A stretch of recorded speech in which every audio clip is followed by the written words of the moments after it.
السلام عليكم ورحمة الله.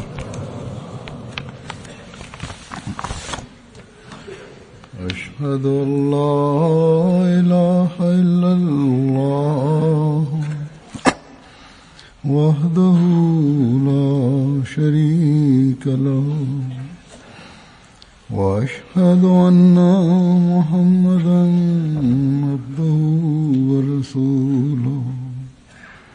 أما بعد فأعوذ بالله من الشيطان الرجيم. بسم الله الرحمن الرحيم. الحمد لله رب العالمين الرحمن الرحيم مالك يوم الدين إياك نعبد وإياك نستعين اهدنا الصراط المستقيم صراط الذين أنعمت عليهم غير المغضوب عليهم ولا الضالين.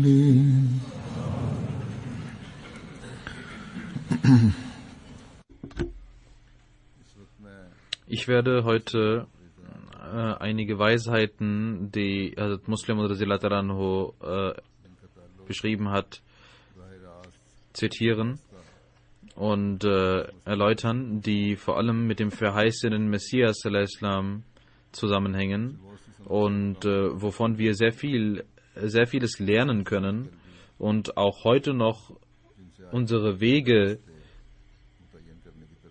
definieren können, die zu rechter Führung und Leitung führen.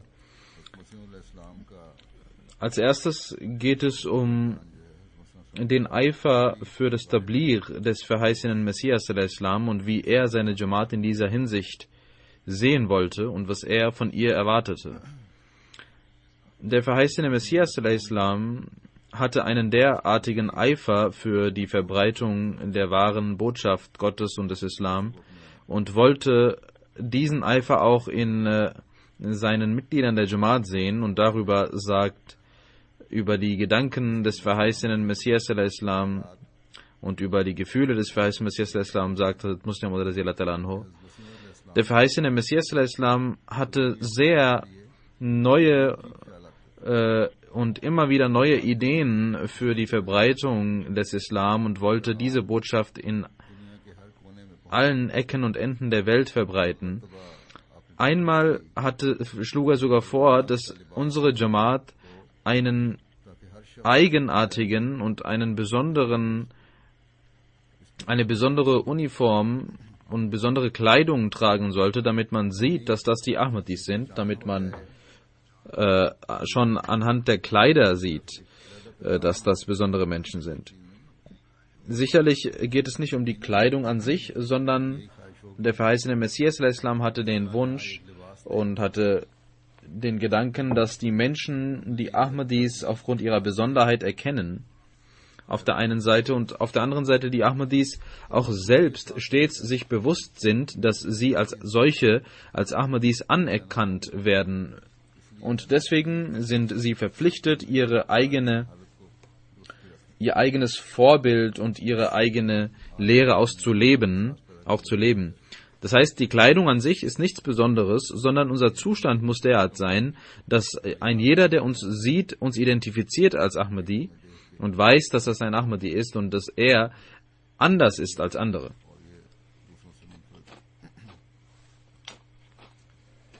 Da es um die Bekleidung ging, Hazrat Muslim radhiyallahu anhu beschreibt, wie ein Muballigh oder wie ein Mensch, der für die Religion, für den Glauben arbeitet, aussehen sollte. Hazrat Muslim radhiyallahu anhu sagt, für das Tabligh ist es auch wichtig, dass ein Muballigh wie ein Gläubiger aussieht. Und also Muslim wandte sich an die Khudamul Ahmadiyya und sagte, ich möchte die Khudamul Ahmadiyya darauf aufmerksam machen, dass ihr Äußeres gemäß den islamischen Lehren sein muss und sie in ihren Bärten und Haaren und Kleidungen Einfachheit zeigen sollten. Der Islam hindert euch nicht, gute Kleidung, saubere Kleidung, reine Kleidung zu tragen.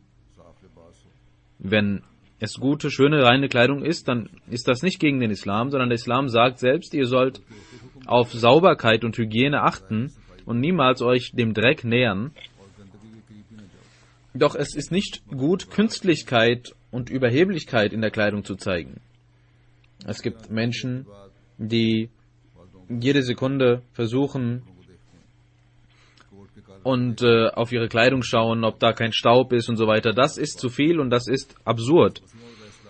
Es gab Leute, die den Verheißenen Messias Islam gute Kleidung schenkten und er diese auch anzog, aber er wandte sich niemals seiner Kleidung dermaßen zu, dass er immerzu beschäftigt wäre, diese kostbare Kleidung zu schonen oder immerzu besorgt zu sein, ob da nicht Staub drauf geht. Es ist nicht verboten, die Kleidung sauber zu halten, aber seine ganze Zeit damit zu verbringen, ist nicht gut, sagt der Muslim radhiyallahu anhu. Also Muslim sagt, einige haben einen solchen Komplex in dieser Hinsicht, dass sie bei Einladungen so besorgt sind und traurig sind, wenn sie nicht eine bestimmte Kleidung haben. Egal welche Kleidung sie besitzen, sie sollten diese anziehen und voller Selbstwertgefühl hingehen. Das Eigentliche, was zählt, ist Sauberkeit und Hygiene.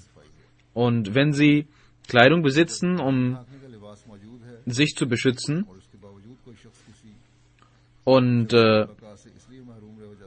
sich zu bedecken, dann ist es gut. Deswegen sollten die Waqfine Zindagi vor allem beachten, vor allem die Muballighin und auch alle anderen Mitglieder der Jamaat, dass das Äußere nicht ihr Augenmerk sein muss und sie dann so den eigentlichen Geist und Sinn vergessen. Es gibt solche Menschen, die dann aber auch nicht auf Sauberkeit achten. Auch sie sollten wissen, dass Sauberkeit Teil des Glaubens ist. Es ist also wichtig, den mittleren Weg zu gehen.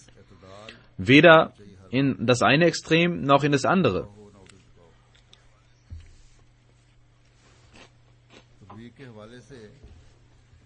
Über das Tabligh berichtet also Muslim radhiyallahu anhu, dass man vor allem sich bemühen sollte um das Tabligh. Und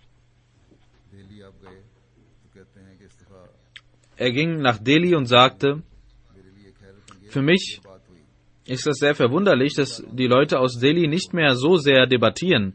Und immer wenn ich zuvor hier war, habe ich sehr viele verschiedene Menschen aus Delhi getroffen und sie diskutierten auf eine eigenartige Art und Weise und niemand wollte eine vernünftige Sache erläutern und sagen. Und also Muslim Maud sagt, ich kann mich daran erinnern, ich war ganz klein und kam nach Delhi zu meinen Verwandten und auch ein Bruder kam hierher aus Hyderabad und bei ihm war Hazrat Ammajan und dieser Bruder fragte über mich, wer ist dieser Junge? Nani sagte, das ist der Sohn von Hazrat Ammajan. Als er den Namen von Hazrat Ammajan hörte, sagte er, was hat dein Vater denn für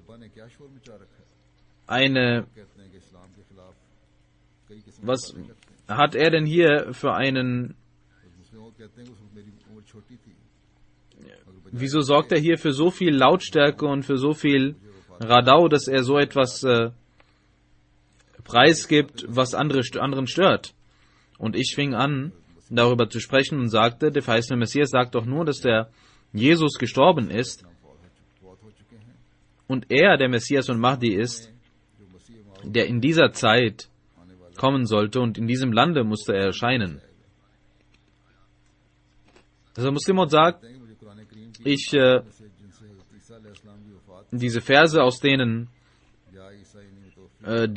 ich kannte den Vers, in dem über den Tod Jesus gesprochen wurde, und ich zitierte diesen Vers und erklärte ihn sehr ausführlich, und er war sehr erstaunt und sagte, das stimmt, es ist ein Beweis dafür, dass Jesus gestorben ist. Aber warum sind die Molvis so laut deswegen? Und ich sagte, das sollten Sie die Molvis fragen.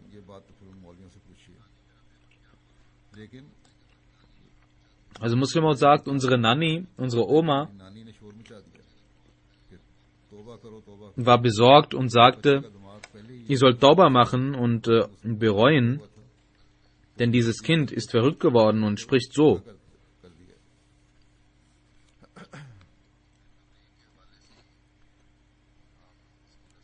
Über das Tabligh berichtet also Muslim nur weiter über die Art und Weise des verheißenen Messias Tabligh zu machen und seine Gefährten. Mir Sher Muhammad Sahib war ein ungebildeter Mensch und gehörte zu den alten Gefährten des verheißenen Messias und war versunken in seiner Liebe und in dem Glauben. Er pflegte Yakka zu fahren, eine Kutsche zu fahren, und ging immer mit seinen Reisenden nach Manga. Und seine Art und Weise des Tabligh war, dass er die Reisenden in seine Kutsche begleitete und dort dann anfing, mit ihnen zu sprechen. Er holte die Al-Hakam-Zeitung heraus und fragte, ob jemand denn gebildet ist von ihnen und lesen kann. Und wenn jemand lesen konnte, sagte er, diese Zeitung habe ich bekommen, ich kann aber nicht lesen. Können Sie mir diese vorlesen? Der Mensch, der in der Kutsche sitzt, ist immer froh darüber, wenn er was lesen kann. Deswegen nahm er immer diese Zeitung und las daraus vor.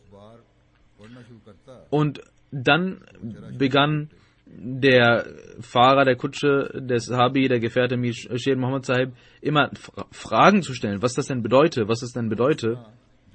Und er fragte so lange, bis der Mensch, der vorlas, immer nachdenken musste und dann selbst dies verstand, was dort in der Zeitung stand.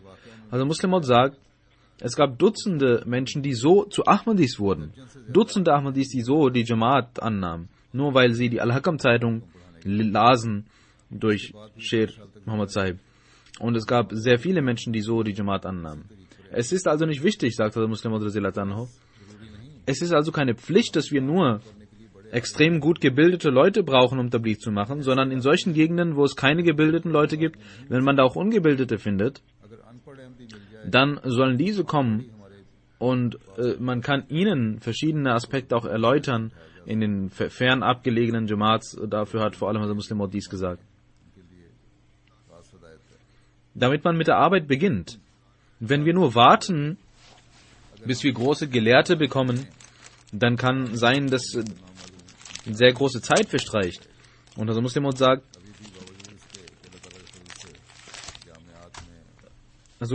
dass heute durch die Gnade von Allah viele Jamiat vorhanden sind, aber trotzdem nicht alle versorgt werden können, denn die Ulema, die Gelehrten, müssen sehr große Zeit verbringen, um sich das alles beizubringen. Und obwohl der Glaube verschiedene Feinheiten besitzt, die man anlernen muss und für die man viel Zeit braucht, hat doch der heilige Prophet Muhammad sallallahu alaihi wasallam trotzdem gesagt, dass der Glaube keine Schwierigkeit bedeutet, sondern eine Erleichterung bedeutet. Deswegen muss man nicht immer in Wissensdebatten sich begeben und große Seminare besuchen, sondern man kann gemäß den Gegebenheiten Tabligh machen.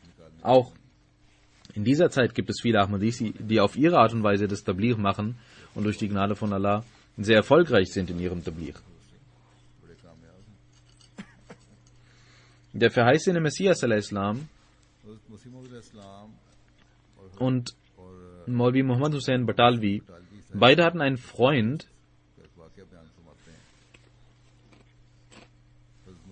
das ist ein Ereignis aus dem Leben des verheißenen Messias al-Islam, Der verheißene Messias hat einen Freund, der auch befreundet war mit Maulvi Muhammad Hussain Badawi. Er hieß Nizamuddin, Maulvi Nizamuddin, und er hatte 7-mal die Pilgerfahrt vollzogen. Er war ein sehr liebevoller Mensch, da er mit dem verheißenen Messias sowohl mit ihm als auch mit Maulvi Muhammad Hussain Badawi befreundet war. Und als der verheißene Messias den Anspruch erhob, der verheißene Messias zu sein, und Maulvi Muhammad Hussain Badawi ihn des Kufrs bezichtigte, war dieser Freund sehr schmerzerfüllt, denn er wusste, dass der verheißene Messias sehr fromm war und rechtschaffen war. Er lebte in Ludhiana, und wann immer die Gegner etwas gegen den verheißenen Messias sagten, stritt er mit ihnen und sagte, geht doch erst dorthin und schaut, wie der verheißene Messias ist, wie Mirza Sahib ist, wie fromm er ist. Und ich habe eine Zeit lang bei ihm verbracht und kann sagen, wenn jemand versucht, dem Mirza Sahib etwas aus dem heiligen Koran zu erzählen, dann ist er sofort bereit. Er ist nicht jemand, der betrügt, er ist nicht jemand, der beharrt, sondern wenn man ihm erklären würde, dass gemäß dem heiligen Koran sein Anspruch falsch ist, würde er sofort dies akzeptieren. Und er sagte, wenn ich nach Qadian gehe, werde ich sehen, dass er seinen Anspruch wieder zurücknehmen wird. Und ich werde den Koran vor ihm legen und werde ihm erklären. Und sobald ich einen Vers aus dem Koran lege vor ihm und ihm sage, dass Jesus doch noch lebt im Himmel, wird er das sofort akzeptieren. Und er sagte, ich weiß ganz genau, dass er niemals sich gegen den Koran wendet. Einmal beschloss er, dass er nach Qadian geht, und sofort trat er zum verheißenen Messias und sagte, haben Sie den Islam verlassen und wollen Sie nicht mehr an den Koran glauben? Der verheißene Messias antwortete, wie kann dies sein? Ich glaube an den Koran und der Islam ist meine Religion. Der Maulvi Sahib sagte, Alhamdulillah. Ich habe den Leuten immer gesagt, dass sie niemals den Koran verlassen können. Dann sagte er, wenn ich aus dem heiligen Koran ihnen hunderte Verse zeige, dass Jesus noch im Himmel lebt, würden sie dann glauben? Der verheißene Messias antwortete, was sind 100 Verse, wenn du mir einen Vers zeigst, aus dem hervorgeht, dass er im Himmel lebt, dann würde ich ihn an euch glauben. Er sagte, Alhamdulillah, ich habe immer gesagt, dass sie immer an den Koran glauben und niemals dies leugnen werden. Dann sagte er, wenn ich 100 Verse vorlege, würden Sie dann glauben? Also Muslim sagte wieder, ich habe gesagt, Sie können mir gerne auch einen Vers vorlegen und ich werde Ihnen glauben. Mein Glaube ist, dass es nicht ausreichend ist, auf 100 Versen zu glauben, sondern jedes einzelne Wort des Heiligen Koran ist für mich glaubenswürdig. Dann sagt er, okay, ich möchte nicht 100, aber 50 Verse vorlegen. Würden Sie dann aufhören? Der verheißene Messias sagte noch einmal, ich habe Ihnen gesagt, schauen, geben Sie mir einen Vers und ich bin bereit zu glauben.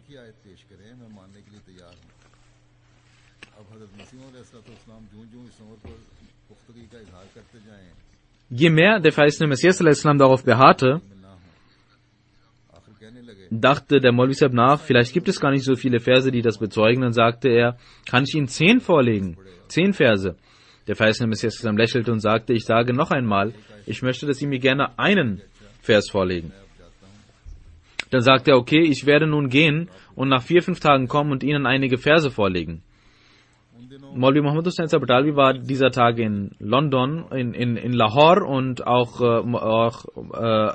Hakim Maulvi Nuruddin war dort in Lahore, und es gab eine Vorbereitung für eine Debatte zwischen Maulvi Muhammad Hussain und dem verheißenen Messias und es gab auch viel Briefverkehr. Das Thema des Gesprächs, des Zwiegesprächs war Wafat Masih, der Tod Jesu a.s. Maulvi Muhammad Hussain Badawi sagte, da wenn aus dem Hadith etwas bewiesen wird, dann muss man auch glauben, dass das im Heiligen Koran steht. Deswegen sollten wir über die Ahadith debattieren und gemäß den Hadith dies belegen. Und der erste Kalif sagte, nein, der Koran ist immer dem Hadith vorangestellt und auf jeden Fall muss man durch den heiligen Koran seine Argumentationsweise beweisen. Und man diskutierte darüber. Und um eine Lösung zu finden und auf irgendeine Art und Weise mit Maulvi Muhammad Hussain Sabartalvi ein Gespräch zu machen, akzeptierte der erste Kalif viele seiner Bedingungen und Maulvi Muhammad Hussain war sehr erfreut, dass alle Bedingungen akzeptiert wurden. Mir Nizamuddin Sahib ging dorthin und sagte, hört auf, diese sinnlosen Diskussionen durchzuführen. Ich bin beim Verheißenen Messias gewesen und er ist bereit, Tauba zu machen. Und da ich auch ihr Freund bin, Maulvi Muhammad Hussain Sahib, habe ich volle große Schmerzen, dass sie einander feindlich sind. Und ich weiß, dass Hazrat Mirza Sahib ein sehr rechtschaffener Mensch ist und ich habe von ihm das Versprechen genommen, dass ich 10 Verse aus dem Heiligen Koran vorlege, dass Jesus in den Himmel gestiegen ist und er wird bereit sein, daran zu glauben. Geben Sie mir 10 solcher Verse. Maulvi Muhammad Hussain Sabartalvi war sehr wütend und beleidigte ihn, oh du Unglückseliger, du hast alles zerstört, was ich hier vorbereitet habe. Ich habe seit 2 Monaten versucht, die Leute zum Hadith zu bringen und du willst sie wieder zum Koran bringen. Maulvi Nizamuddin sagte, also können Sie nicht einmal 10 Verse vortragen? Er sagte, oh du Unwissender, du weißt doch gar nicht, was der Koran bedeutet. Dann sagte Maulvi Nizamuddin, okay, da wo der Koran ist, bin auch ich. Und er ging nach Qadian und machte das Bait an der Hand des verheißenen Messias al-Islam. Also Muslim Maud sagt, schaut, wie sehr der verheißene Messias auf den Koran vertraute. Und er sagte, dass niemals der Koran gegen ihn sein kann. Das heißt nicht, dass der Koran eine besondere Bindung zur Jamaat Ahmadiyya hat, sondern der Koran ist der Weg der Wahrheit und der Koran wird jenen bezeugen, der auf der Wahrheit ist. Da der verheißene Messias al-Islam überzeugt davon war, dass er auf der Seite der Wahrheit ist, war auch der Koran mit ihm. Und das ist der Grund, warum der verheißene Messias al-Islam immer zu sagen pflegte, wenn ich einen Anspruch habe, der nicht dem Koran entspricht, dann würde ich diesen Anspruch wegschmeißen.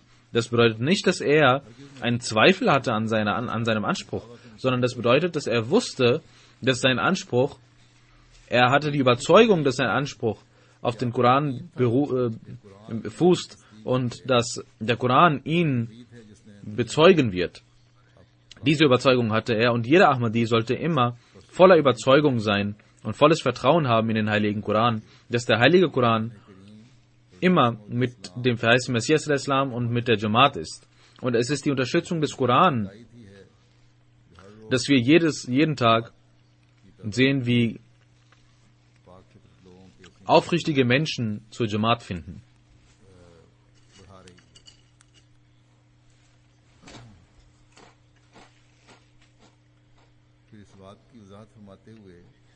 Dann erklärt Hazrat Muslim Maud radhiyallahu anhu, dass auch Feindschaft zu Glauben führen kann. Und Hazrat Muslim Maud sagt, wenn die Feindschaft und Gegnerschaft wächst, dann wächst auch der Fortschritt der Jamaat und auch die Wunder Allahs für die Jamaat wachsen und die Hilfe Allahs wächst. Deswegen immer wenn jemand dem verheißenen Messias al-Islam sagte, dass bei uns große Gegnerschaft vorherrscht, sagte der verheißene Messias al-Islam, das ist ein Zeichen für euren Fortschritt. Dort, wo ihr Feindschaft seht, dort wird auch die Jamaat voranschreiten, denn aufgrund der Gegnerschaft werden viele Menschen die Jamaat kennenlernen und langsam in ihren Herzen durch die Lektüre der Bücher der Jamaat werden sie die Wahrheit erfahren und die Wahrheit in ihren Herzen annehmen. Einmal ging jemand zum verheißenen Messias al-Islam und leistete das Bait an seiner Hand ab. Nachdem das Bait gemacht wurde, fragte der verheißene Messias al-Islam ihn, wer hat sie eingeladen zur Jamaat? Er sagte, Maulvi Sanaullah Sahib. Der verheißene Messias al-Islam fragte verwundert, wie das denn? Denn Maulvi Sanaullah Sahib war ein Gegner. Er sagte, ich las immer die Zeitung von Maulvi Sanaullah Sahib und ich sah immer, dass er der Jamaat sehr feindlich gesinnt war. Einmal fragte ich mich, dass ich doch selbst auch die Bücher der Jamaat lesen sollte, was denn darin steht. Und als ich diese Bücher las, öffnete sich meine Brust und ich war bereit für das Bad. Das ist die erste Folge der Gegnerschaft, dass einige Menschen dadurch zur Rechtleitung geführt werden. Auch heute sehen wir, dass viele Gegner andere Menschen dazu führen, dass sie die Jamaat akzeptieren. Viele Briefe bekomme ich auch direkt, auch durch Mubalirin, wie sie die Jamaat kennenlernten, die Leute.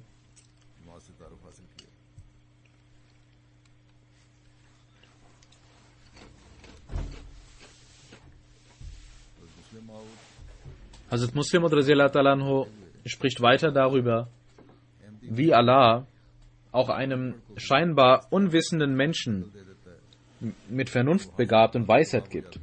Also Muslim sagt, in Ludhiana gab es eine Person, Mir Nur Muhammad Sahib. Er pflegte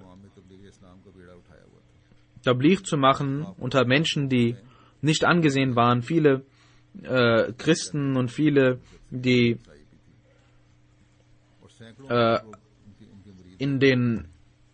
die als nieder und niedrig galten in der Gesellschaft, und er machte Tabligh und viele dieser Menschen wurden zu Anhängern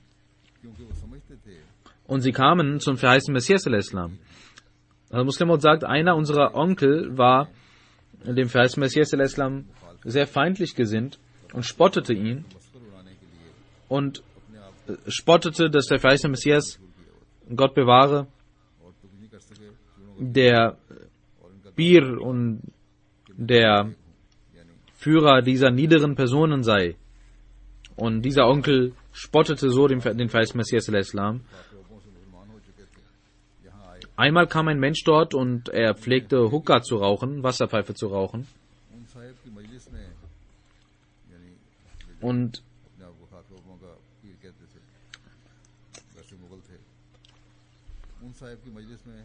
dieser Mensch, der spottete, ging zu ihm und wollte Hookah rauchen. Er fragte ihn, warum bist du zu Mirza Sahib gekommen? Du bist doch mein Anhänger. Was hat Mirza Sahib dir gegeben, dass du zu ihm gehst? Er war ungebildet und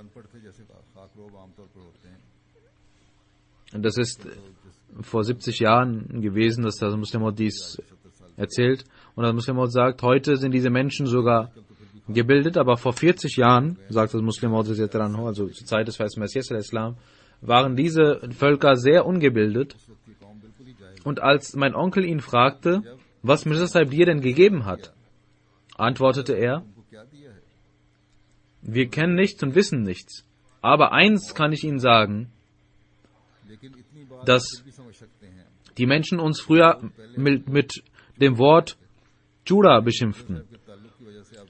Und heute beschimpfen sie uns als Mirzai. Wir sind also zu Mirza geworden. Und sie waren früher Mirza, und dadurch, dass sie ein Gegner des verheißenen Messias geworden sind, sind sie nun einer, der als Juda bezeichnet werden müsste. Also Muslim sagt, das sind zwar, hören sich an, als wären das Witze, aber das sind sehr weise Angelegenheiten. Selbst solche Menschen, die ungebildet sind, bekommen von Gott solche Worte in den Mund gelegt, dass die Gegner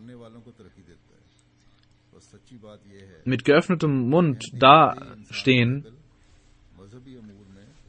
und selbst große Gelehrte dagegen nicht halten können. Deswegen, welchen Ahmadi gibt es denn, über den man sagen kann, sagt der Muslim, dass es gibt keinen Ahmadi, der in seiner Umgebung nicht Tabligh machen würde. Es gibt Ahmadis, die aus den Christen Ahmadis werden, aus Juden, aus Hindus und aus anderen Religionen. Und sie sind immer weiser als ihre Menschen aus ihren alten Völkern.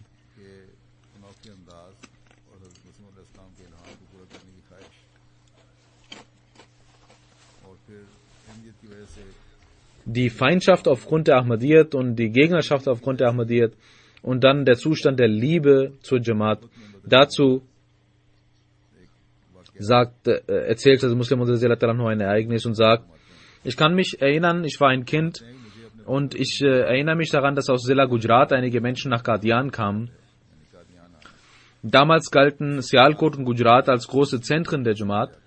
Gurdaspur war sehr weit weg und es ist die Regel, dass dort, wo der Prophet Allahs ist, dass dort viel Feindschaft vorherrscht und in Sialkot und Gujarat waren viele Ahmadis und ich kann mich an viele dieser Menschen aus Sialkot erinnern und viele wollten die Offenbarung des verheißenen Messias al-Islam erfüllen, Yatika min kulli fajin amik, dass Menschen von weit weg kommen werden,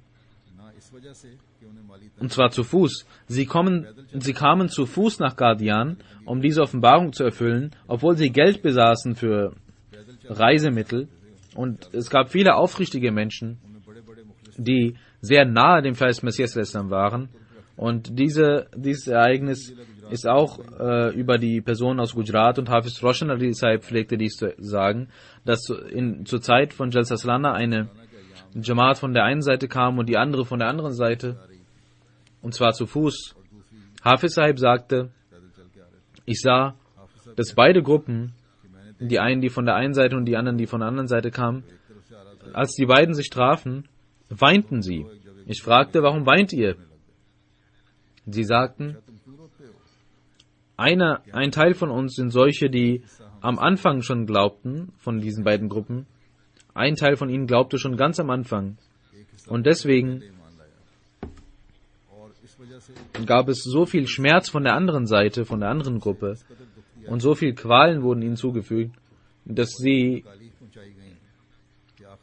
das Dorf verlassen mussten. Und dann wussten wir nicht, wo sie hingegangen sind. Und nach einiger Zeit hat Allah sowohl uns die Ahmadiyyat gegeben und wir, die Ahmadis aus den Häusern vertrieben, wurden selbst zu Ahmadis, und heute, die Gegner wurden auch zu Ahmadis, diejenigen, die die anderen vertrieben hatten. Und jetzt sind wir hier angekommen und sehen zufällig, dass unsere Brüder, die wir aus ihren Häusern vertrieben haben, auch hier sind und von der anderen Seite gekommen sind. Und als wir sie sahen, weinten wir und sind voller Schmerz, dass diese Menschen uns Rechtleitung geben wollten, aber wir sie vertrieben und ihnen Feindschaft entgegneten, bis wir sie sogar aus den Häusern vertrieben.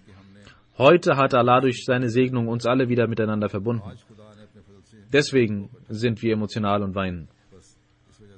Das sind die Segnungen der Ahmadiyyat, dass die Ahmadiyyat die Menschen, die von Teufel in Zwietracht kommen, dass die Ahmadiyyat wieder diese Menschen zusammenführt. Und inshallah wird auch jetzt dies geschehen.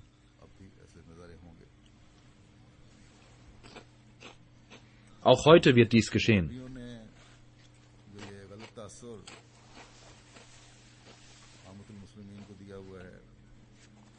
Die Maulvis haben den Menschen dieses falsche Verständnis gegeben, dass Hazrat Jesus a.s.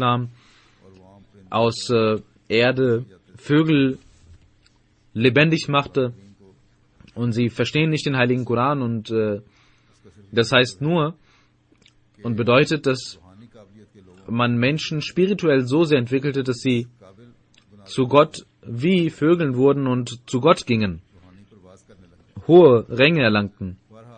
Ein solcher Maulvi Sahib, der dies dachte, kam zum verheißenen Messias al-Islam und diskutierte mit ihm. Und der Muslim sagt, einmal fragte ein Maulvi,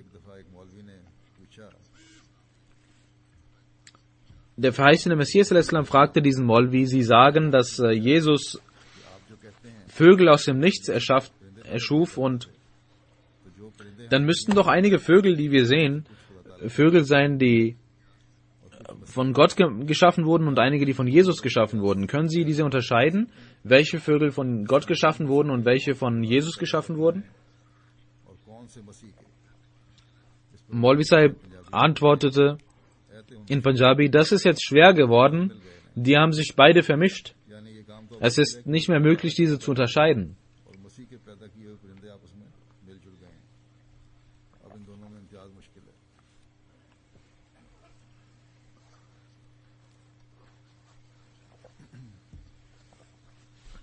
Dann sagt der Muslim Maud, dass über den verheißenen Messias gesagt wird, er habe eine strenge Sprache gegenüber den Christen verwandt, obwohl, wenn man sieht und schaut, dann entspricht dies nicht der Wahrheit, und der verheißene Messias hat niemals angefangen, eine strenge Sprache zu benutzen. Also Muslim Maud sagt, manchmal, wenn der Höhepunkt erreicht ist und alle Grenzen gebrochen sind, alle Dämme gebrochen sind, dann muss man auch antworten. Und die Christen pflegten den heiligen Propheten sallallahu alaihi wasallam anzugreifen, und die Muslime antworteten nicht darauf. Deswegen dachten die Christen, dass der Islam voller Makel ist und der Stifter des Islam voller Makel ist. Und sie dachten, dass nur Jesus von Makeln befreit ist. Und sie dachten, weil wir gegen die Muslime so viel vorzuwerfen haben und die Muslime uns nichts vorwerfen, dachten sie, dass wirklich das Oberhaupt von ihnen so sei, wie wir es sagen.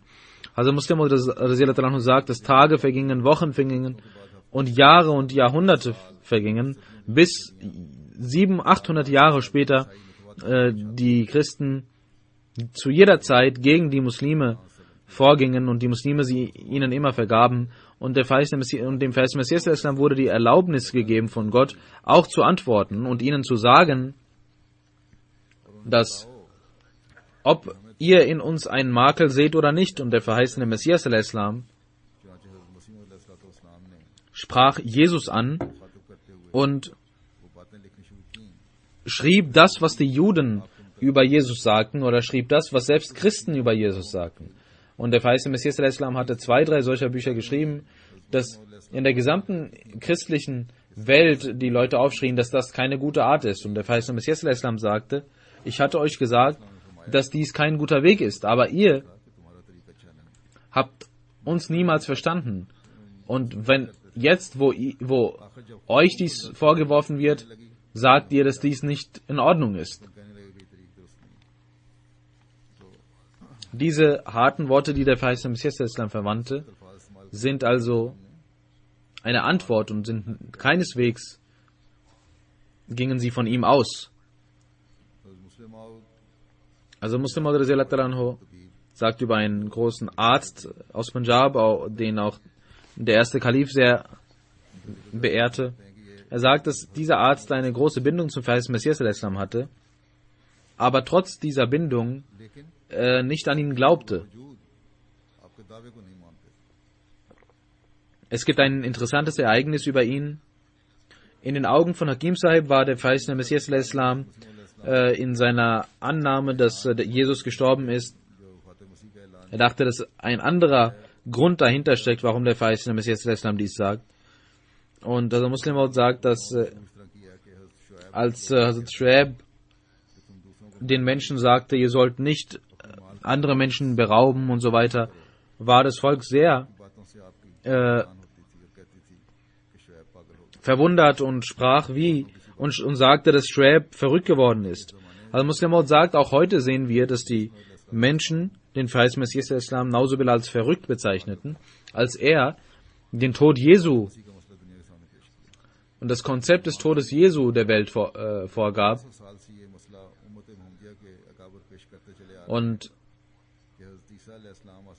wie kann Jesus denn sterben, dachten die Menschen, er ist doch lebendig im Himmel.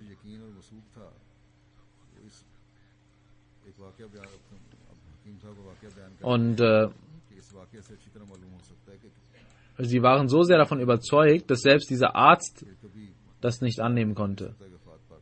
Muslim Maud sagt, dass ein berühmter Arzt aus Punjab, der auch sehr angesehen war und auch der erste Kalif ihn sehr respektierte, er war aus Behera, Hakim Aladdin Sahib. Einmal kam Maulvi Fazluddin Sahib Bherwi, welcher ein Freund des ersten Kalifen war und ein aufrichtiger Ahmadi war, zu ihm und machte Tabligh.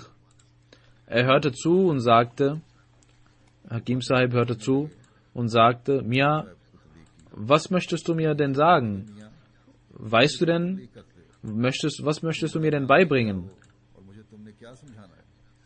Ich liebe den verheißenen Messias al-Islam und du liebst ihn nicht annähernd so sehr wie ich. Maulvi Fazluddin Sahib war sehr erfreut und dachte, dass er vielleicht im Herzen Ahmadi ist und sagte, ich bin sehr erfreut darüber, dass Sie eine große Bindung zum verheißenen Messias al-Islam haben und ich bin sehr erfreut, dass Sie über die Jamaat auch anders denken. Er sagte, die heutigen Jugendlichen sind so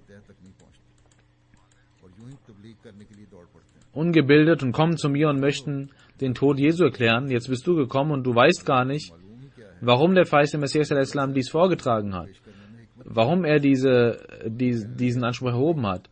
Er sagte, Mirza Sahib hat Barahin Ahmadiyya geschrieben und gab es einen Muslimen, der 1300 Jahre lang ein solches Buch geschrieben hat.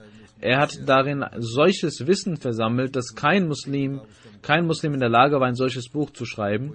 Das war wie eine Wand, die den Islam beschützte vor den verschiedenen Angriffen gegen den Islam. Und die Maulvi waren so dumm, dass sie ihm nicht dankten und nicht diese Argumente verwandten, sondern ihn des Kufrs bezichtigten.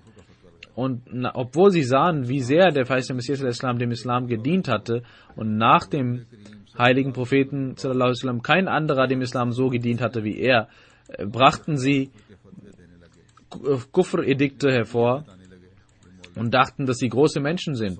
Daraufhin, sagte er, ist Mirza Sahib wütend geworden und er sollte auch wütend werden. Hakim Sahib sagt, der verheißene Messias ist also wütend geworden und jetzt erklärt er, was passiert ist und sagt, deswegen hat er zu den Maulvis gesagt, wenn ihr wirklich solche Alim und Gelehrten seid, dann schaut, was der Koran zu dem Tod Jesu sagt. Und ich möchte aus dem Koran den Tod Jesu erklären. Und wenn ihr die Kraft habt, dann sollt ihr diesem widersprechen. Und er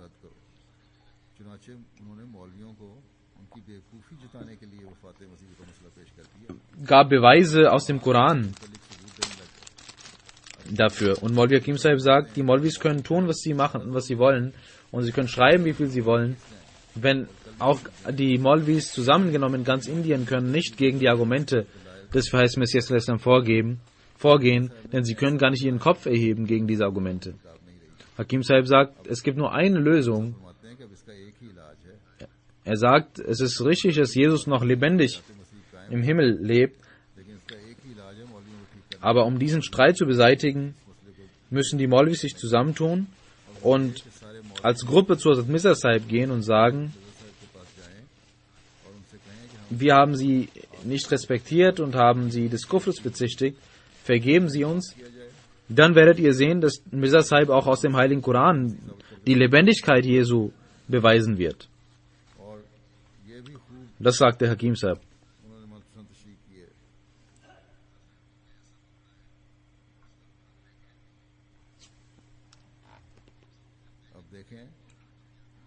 Schauen Sie, obwohl er eine so große Bindung zum verheißenen Messias al-Islam hatte, war er so sehr von diesem Konzept des Lebendigseins Jesu beeinflusst, dass er niemals daran glauben konnte, dass es stimmt.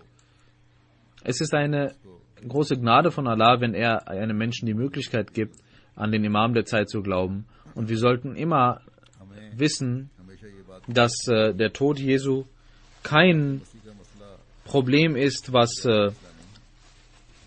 von kleiner Bedeutung ist, sondern für die Einheit Gottes eine Schlüsselrolle spielt. Und der verheißene Messias al-Islam ist gekommen, um die Einheit Gottes zu etablieren. Dazu sagt der Muslim radhiyallahu anhu, der verheißene Messias al-Islam hat den Tod Jesu bewiesen und deswegen ein Hindernis an der Einheit Gottes beseitigt. Das ist auch der Grund, warum der verheißene Messias der Islam immer wieder Wert auf dieses Problem legte und Tag und Nacht sagte, dass dies seine Aufgabe ist. Und einmal sagte jemand, Huzur, lassen Sie doch von diesem Problem ab. Warum beschäftigen Sie sich so sehr damit? Also Muslim sagt, dass der verheißene Messias der Islam wütend wurde und sagte, manchmal habe ich einen solchen Eifer dahingehend, dass ich denke, dass dieses Problem dem Islam großen Schaden zugefügt hat. Und solange wir dies nicht bekämpfen, werden wir nicht ruhen können. Das sind also Hindernisse für die Einheit Gottes und der verheißene Messias der Islam hat diesen Eifer gehabt.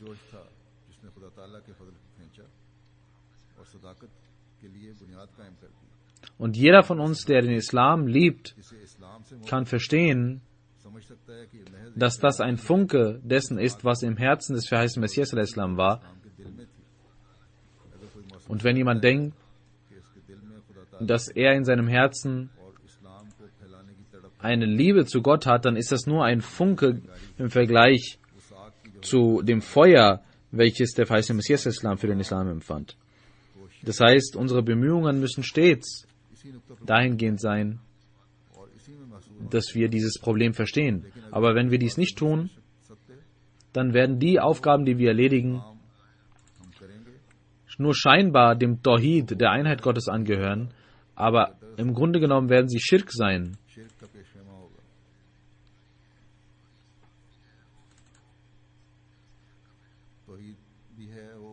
Wie kann es sein, also Muslim Radhiyallahu anhu sagt, zur Zeit des verheißenen Messias al-Islam gab es einen Menschen, der hier lernte und er diskutierte darüber, dass der heilige Prophet Muhammad sallallahu alaihi wasallam Alimul Ghaib war, also Wissen über das Ungesehene hatte. Eine Person kam zu ihm und fragte, kannst du denn sagen, dass der heilige Prophet sallallahu alaihi wasallam dies wissen kann? Der Mensch sagte, ja, natürlich. Also Muslim sagt, der Grund war, dass die Leute zwar zu Wahdaniyat gehen, aber nicht zu Ahdiyat. Was ist der Unterschied zwischen Wahdiyat und Ahdaniyat? Denn das ist der Rang, bei dem man sieht, dass auch der Mensch in gewisser Weise schöpft und versorgt, aber Gott ist trotzdem einzigartig und die Schöpfung ist anders und sie können nicht gleich sein. Über Wahid und Ahad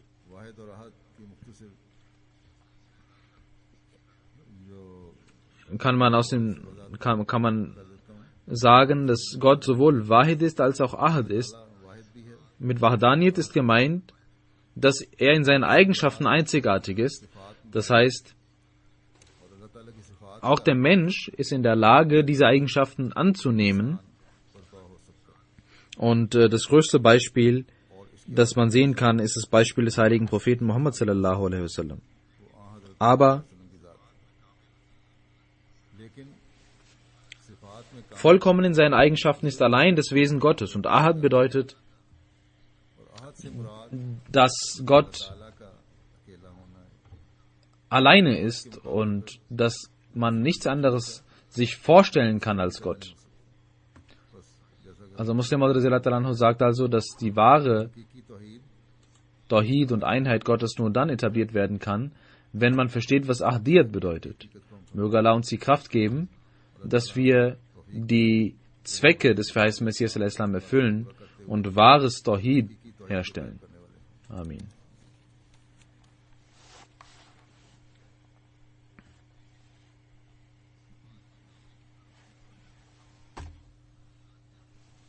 Alhamdulillah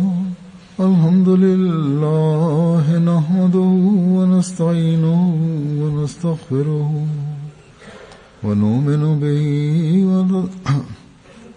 ونؤمن به ونتوكل عليه ونعوذ بالله من شرور أنفسنا ومن سيئات أعمالنا من يهده الله فلا مضل له ومن يضلل فلا هادي له ونشهد أن لا إله إلا الله ونشهد أن محمدا عبده ورسوله عباد الله رحمكم الله إن الله يأمر بالعدل والإحسان وإيتاء ذي القربى وينهى عن الفحشاء والمنكر والبغي يعظكم لعلكم تذكرون اذكروا الله يذكركم وادعوه يستجب لكم ولذكر الله أكبر.